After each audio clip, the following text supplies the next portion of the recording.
Shalom, shalom. Call hello Yahweh, Ba'ashem, Yahweh Shai, Ba'ashem, Rakakwadash. Double honors to elders of Great Millstone, and peace and salutations to the elect other nation of Israel, and to speckled bird Israelites that are scattered abroad that look like the heathen nations. To y'all, say shalom. And shalom to all you brothers and sisters that are out there listening and learning to these videos. And shalom to all you brothers and all you Akim that's out there in the highways and byways doing the work of the Lord these latter times, trying to wake up the elect of Israel, because that's who will be saved. 2/3 of our people will be destroyed. And I also want to say that the Israelites who you call today so-called black, so-called Hispanic, Native American, so-called Puerto Rican, Dominican, Jamaican, Haitian, Guatemala, the Panamanians. Those are the Israelites, always have been and always will be. But I'll basically come back at y'all another video on news break. The app, and as y'all can see, what this says, man. I just found out about this article. And it says an American plantation continued to enslave African Americans, which are the Israelites, who you call Negroes, right? That's not our true nationality or true heritage as being African Americans. Those are two different names that come from so-called white men. What was his name? Amerigo Vespucci. That's where the name America comes from. And I think it's Leo Scipios Africanus, something like that. Basically two different names, that come from two different so-called white men. And they gave that name to us. Calling us two different names after two different continents. That's not our nationality, right? But this is not surprising. And if it was one of them, first and foremost, let me say, you still have plantations going on today. You know what it is? It's us working for 9 to 5 for Esau, Edom. That's the plantation. So, plantations they still going on. We're still in our captivity. Let's get that. On Baruch 2 and 30, right? We're still in our captivity. We're still in slavery. It may not be that form of slavery, like when we're picking cotton, right? And, our fingers is bleeding and stuff like that. And we basically, doing stuff like that, working out in the field. It ain't that form of slavery, but we are still in slavery. We are still in captivity. Let's get that in Baruch real quick. Right? It was just interesting, man. It's just the wickedness of Eve, being exposed. Right? This is Baruch 2 and 30. I thought it was Baruch 2 and 30. It must be Baruch 3 and 8 then. Baruch 3 and 8, it says, "Behold, we are yet this day in our captivity, where thou hast scattered us for a reproach and a curse, and to be subject to payments according to all the iniquities, meaning all the sins of our fathers, which departed from the Lord our power." You see? So, this article that's just talking about, an actual so-called plantation that when we were picking cotton and, working in the fields for Esau, the so-called white man, it goes deeper than that, because the people that are in this picture, like I said, are the Israelites, us, right? And they always bring up, so-called African Americans, which is that's the southern kingdom of Israel. They usually always talk about the southern kingdom or the Negroes, right? But the Latin tribes, the so-called Hispanics, Native Americans, so-called Dominicans, Puerto Ricans, they don't really bring them up, but they were in slavery too. They went through the same things we went through. They actually went through it before we did, actually. But like I said, they don't really talk about that in school. They usually just bring up the Negroes, the who you call black, African American, the Negroid tribes, But it wasn't just us.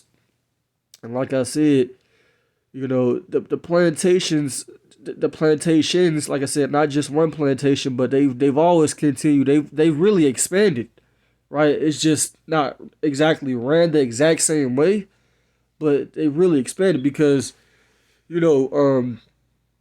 you watch these slave movies and stuff like that, or you just do research on them.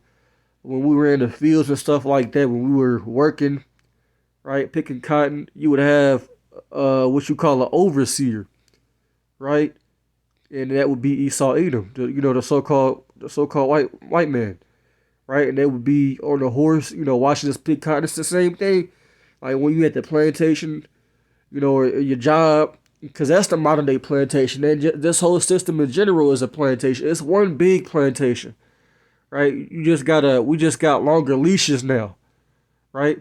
We're not free, we still gotta go to this man for everything. We gotta go to this man for food, clothing, shelter. We can't do anything without this man's permission, man. And that's all in the curses, and I ain't gonna go through that in this video, but I just wanted to make a quick little video on us still being in our captivity, right?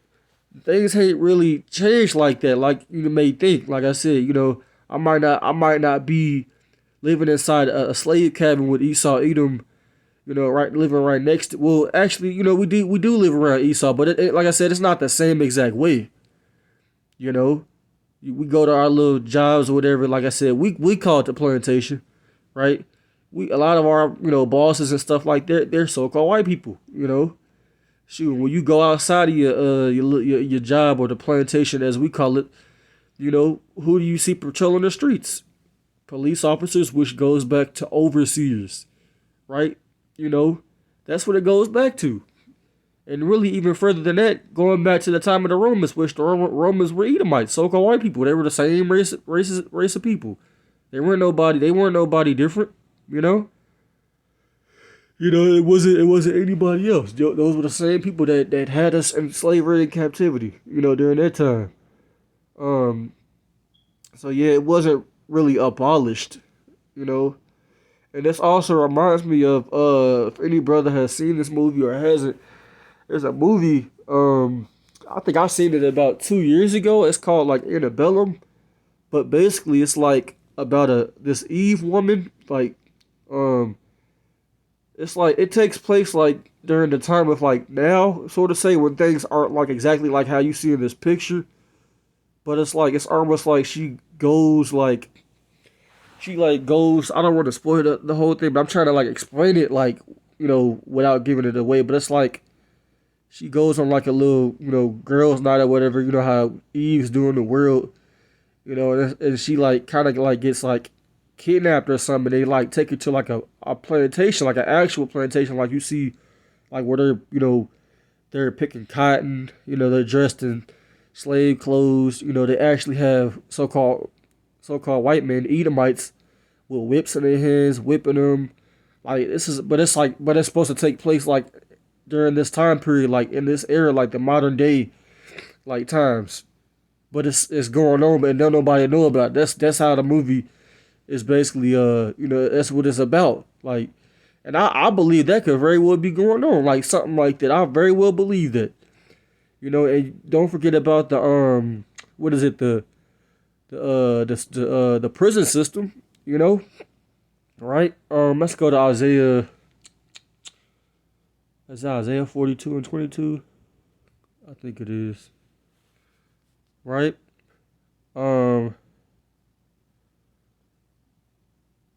Yep. Right? Because the scriptures speak on the Israelites, basically being in prison houses, right? And we fill up the prisons, you so-called blacks, so-called Hispanics, and so-called Native Americans. It says, but this is a people robbed and spoiled. They are all of them snared in holes, right? And they are hid in prison houses. Therefore, a prey and none delivereth, and for a spoil and an unsafe restore, right?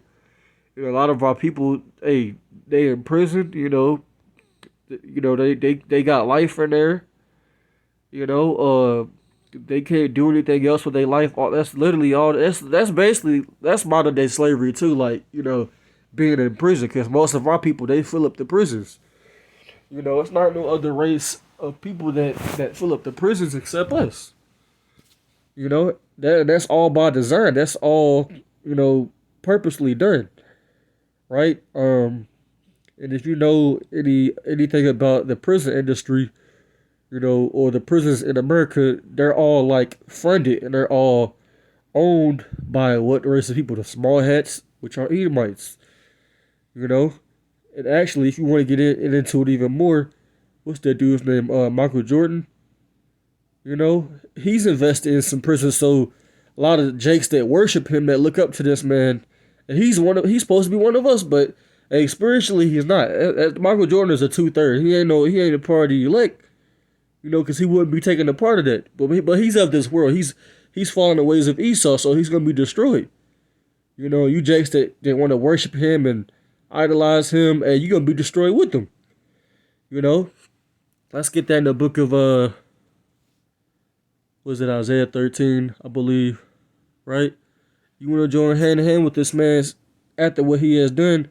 Go ahead, go right ahead. This is Isaiah 13:15. It says, "Everyone that is found shall be thrust through, and everyone that is joined unto them shall fall by the sword." You see, talking about our people being with the heathens, man.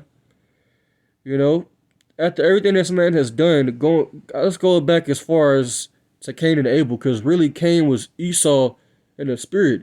He wasn't named Esau or called Esau, but Cain was Esau before Esau was Esau.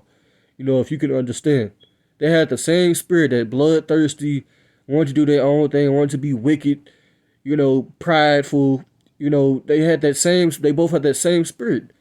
And Esau was Cain coming back in the reincarnation, and Jacob was Abel. So just and also the same things that Esau did to us, man. You gonna get it.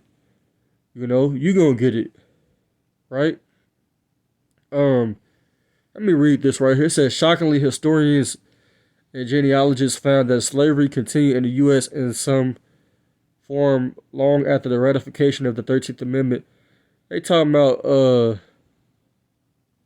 they found, man, y'all knew this was still going on. You see how these Edomites do, man. They try to act like they didn't know. Y'all knew this was still going on. Like I said, I brought up that movie Antebellum. Basically, I told y'all what it was about. It's about actual slavery, about us actually being in the fields, but it's like supposed to take place like in the time period that we in now. And like I said, I very well believe that could be happening somewhere. Do I know for sure? No, but I could believe it. Because Esau's, hey, he's a madman. Esau is a wicked man. And he would do something like it. And really, they ultimate plan is to bring out the MOTB and get everybody like that and get everybody to be their servant. That's the ultimate plan. And they want to cut off Israel, man, because they know if they cut us off, then they'll be in power forever. But that ain't gonna happen, right? This is Revelations 13 and 10. Let's get this real quick. It says, "He that leadeth into captivity shall go into captivity, and he that killeth with the sword must be killed with the sword." And here's the patience and faith of the saints. All right, that's our patience, man. Us waiting for them to go into captivity after they put us in captivity. That's not written in here for no reason. It's written for a reason. And right now, we're in the process of waking up to who we are, but only the elect is gonna get the truth, the 100% truth. And then 2/3 going down inside, they're gonna have to come back in the kingdom. Right? But we waiting on this, man. We waiting on this retribution, man. We waiting on this because we were brought here, like I said, on slave ships. Read Deuteronomy 28. I ain't gonna bring it out. It talks about the Israelites going to slavery on slave ships to another land. That it was not actual Egypt, but it's spiritually called Egypt, because Egypt means bondage or slavery, and that's how we got over here and started picking cotton and stuff like that.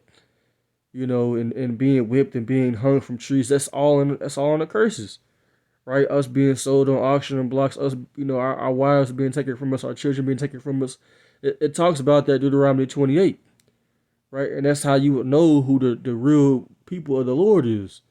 Is looking at them curses. It said it's going to be a sign upon our seed forever and ever. Not literally meaning forever like eternity, but like for a long time. you know. But once we wake up, to who we are, the elect, that's going to be reversed, you know. Let's get this in Second Thessalonians real quick, right? Because the Lord said it's a righteous thing to basically get payback, so to speak. Let me get that.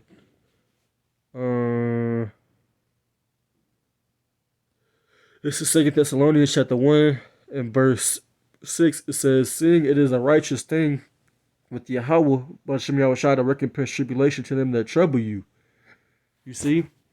So it's a righteous thing to recompense tribulation, meaning, anguish, sorrow, the things that they did to us, it's a righteous thing to do that to them. But we're not gonna do it on our own accord. We're not gonna gather together and, all come and meet and, take them down with guns and, just fight them. And that's not what, we're gonna have to wait on the Lord, man. We're gonna have to wait on our Lord and Savior, Yahweh, to return, with the heavenly host, the angels, the AHDAWAM, and Lord willing, we get beamed up with those men, and that's how we're gonna get up out of here. We're not gonna do it by ourselves. Because the scriptures say no man shall buy us, meaning save us out of this condition, Salakia. So none of these famous activists or so-called leaders of our people that we all know of, MLK, Malcolm X, Marcus Garvey, Harriet Tubman, all these people, and they wasn't going to be able to, get us up out of this condition. And this is not our homeland, man. Our homeland is Jerusalem. Let's get that in Galatians real quick, because that's where we're going. When the Lord come back, He said, the elect is going to get beamed up out of the clouds, man. This is, let's get Galatians. I think it's Galatians. Is it Galatians 4:26? Right? This is Galatians 4:26. It says, "But Jerusalem, which is above, is free, which is the mother of us all." See, that's our homeland, right? It's not America. We haven't always been over here, but we're gonna be delivered over here too. Is it Revelations 11? Right. Let me get Revelations 11 verse 8. It says, "And their dead bodies shall lie in the street of the great city, which is America, which spiritually is called Sodom and Egypt." Why is it called Sodom and Egypt? Because it represents the attributes of those different empires or cities. Sodom and Gomorrah was, an alphabet community. I gotta say it like it, because if I say the actual thing, then you're gonna take my video down. And Egypt, which was where we were in our first captivity, actual Egypt over there in the land of what you call Africa today. But this is spiritually Egypt, Like I said, Egypt means bondage. You can read that in Exodus 20 and verse 2. I ain't gonna get it. I'm gonna read verse 11, because this is what's gonna happen, man. In this land that we were brought over in, this is how we're gonna be delivered, man. It says, Revelations 11 and verse 11, it says, "After 3 days and a half, the spirit of life from Yahweh entered into them, and they stood upon their feet." Right, we know who we are now. We know who the Israelites. We know the true names of the Father and the Son. We worship Him in spirit and in truth. It's such a great fear come upon them which saw them, because they know once we wake up, the Lord is going to do something to them. Verse 12, "And they heard a great voice from heaven saying, Come up hither," and they ascended. When you ascend, that means you like floating in the air into heaven, and a cloud, which is a chariot, which is a so-called UFO, occurred in Esau, Edom, and the enemies beheld them. Right, and this was going to happen to this land. At the same hour was there a great earthquake, and the 10th part of the city fell. Right, that same hour, there's going to be a big, quake or cracking on the ground, because there's going to be missiles hitting this earth, man, in America. And the 10th part of the city fell, meaning America is going to be burnt up. And the earthquake were slain slain of men 7,000, and the remnant were frightened and gave glory to the power of heaven, YASHAMIAHLA. So that's how we get up out of here, man. And this just shows, like I said, the wickedness and the lies of Esau, Edom, and this shows you that this man is not for your turn, and this is not our rest, right? And that's why we gotta get up out of here, man, because they continue to do that, and we still in slavery. So with that, Lord willing, y'all was edified. I'm gonna give all praise, our honor, and glory to Yahweh, by Hashem Yahushai, by Hashem Kakawadash. Double honor to elders, apostles, great millstone. Shalom to the elect. YALAM. Shalom.